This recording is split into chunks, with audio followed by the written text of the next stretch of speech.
nga asinzira mu kulonda muliro ku media center mu Kampala ku Lwokuna Minisitule wa Kampala Kabicho Fotogabye yalagidde enteekateeka okuwandisa abavuzi ba bodaboda bonna mu Kampala nabo bali bewandisiza okuddamu okwekebejja. Yagambye enteekateeka eno begendeddwa mu kuteekerateekera omulimu guno ng'abavuzi ba bodaboda abasusa emyaka 5 okudda waggulu si baakukkirizibwa. Kuba bamu bafuuse bya myaka 5 bafunye n'abazzukulu ali ku kaboda jjajja bamulaba awugula abantu avuma ayogera ebyabavubuka ate kugamba mukulu okusi. Kati abavuzi ba bodaboda okwetoolola Kampala naddala abakulidde emyaka beewonaganyiza ku biragiro ebijja ebyayisiddwa omulindi ky'emyaka 5 kyebagamba nti yakubatyoboola. William Mwanjengo omuvuzi wa bodaboda okumala emyaka 3 agamba nti n'okuseketa akyewuunya ebiragiro minisita Kabicho Fotogabye olw'okulengeza abantu abakuze emyaka olw'emirimu gye bakola. Kati ndawulidde agamba mbu ab'emyaka 5 mbu bave mu bodaboda. Omusajja aliko ki oyo?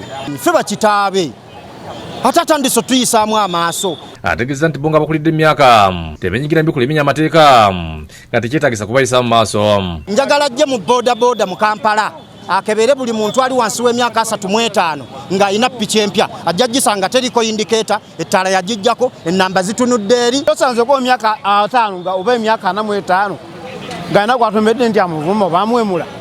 Yo tusanga ebigambo bitubikako kubanga tuli bakulu mu myaka. Alambuludde engeri gy'atandikamu omulimu guno gwagambye nti akufunye ebirungi bingi ng'okumugobamu si kya bonto. Nsobola okulaga wano abasajja ababadde mu bodaboda okuva 94 ng'azadde abaana afulumizza abaana Makerere bawera 4 azimbye ayina abantu balabirira. Peza gamba nti muntu awozezza emyaka 5 ove mu boda nga gyentandikiddemu mweperedde abaana mufudde abazzukulu basoma mwezimbe ennyumba. Bakubaganye baako nteekateeka y'okuddamu okubuwandiisa nga bagamba nti yandibadde yabwerera okusinga okubaggyako ssente. Eno poliisi tusaba bino, gwe naawe minisita otusaba bino. Tulya emitwalo 16 otugambe nti oyagala emitwalo ebiri abayiseemu kati abatasomye ogenda batiza ssente zaabwe. Basabye gavumenti eveeyo n'enkulira y'amasomero aganabangula abodaboda ku bwereere. Amyuka akulira kesi ennya David Limba azagumiza ababodaboda abakulidde emyaka nti si baakubagoba mu Kampala. Wa bodaboda okuvuga bodaboda weetaaga okuba ng'osobola okulaba obulungi, osobola okuwulira obulungi nga tolina na bugonvu ku mubiri nga dokita asobola okusatifyinga nti oli fit and healthy. So ekintu ky'emyaka si kituufu.